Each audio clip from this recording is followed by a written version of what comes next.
जिला पंचायत क्षेत्र मोती चौक दक्षिणी वार्ड नंबर 29 से जिला पंचायत सदस्य पद के प्रत्याशी राम कोमल चौधरी।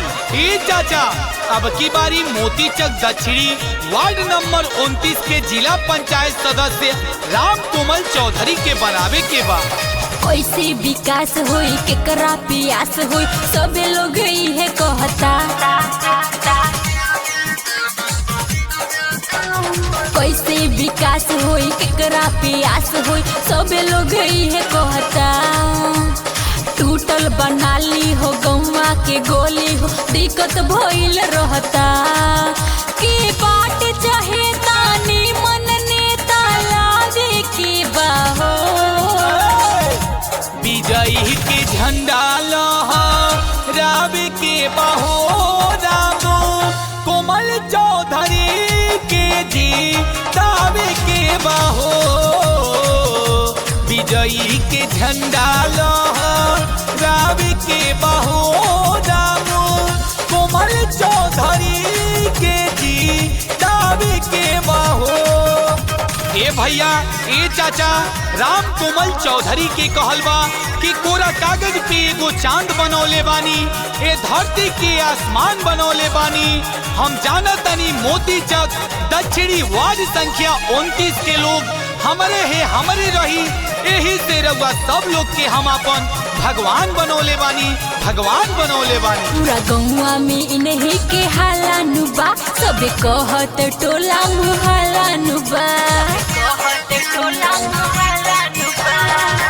पूरा पंचायत के बाद नहीं प्यास हो फ्री में पास होई घर घर आवास हो।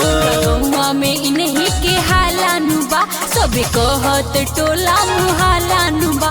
बीत गइल बीच चुनाव 21 में लावे के बाहो।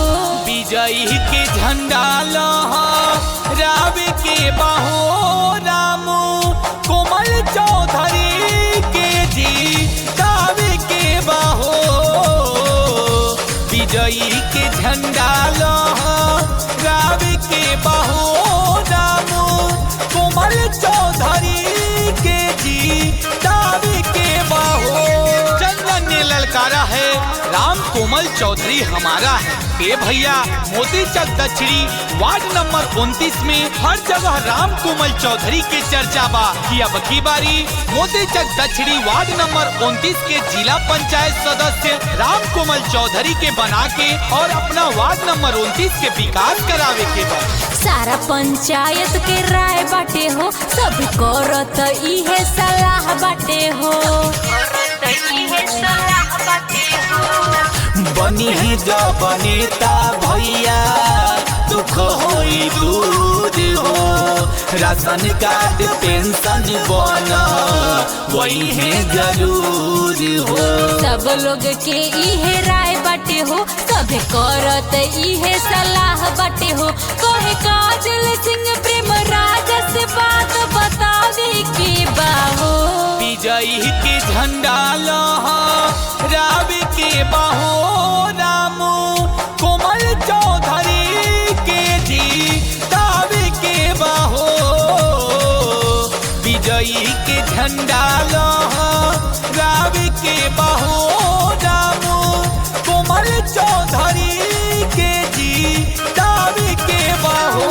कैसे विकास होई केकरा पियास होई सबे लोग है कहता। टूटल बनाली हो गौवा के गोली हो दिक्कत भइल रहता। के बाट चाहे तानी मन नेता लागे के बाहो।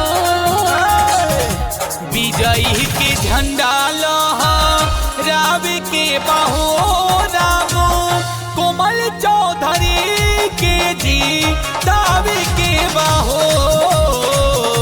विजयी के झंडा लहरावे के बहो राम कोमल चौधरी के जीतावे के बहो। बच्चा रिकॉर्डिंग के लिए संपर्क करें Sai films Ramkola Govind cinema hall के ठीक सामने। Mobile number 9956 8270 48।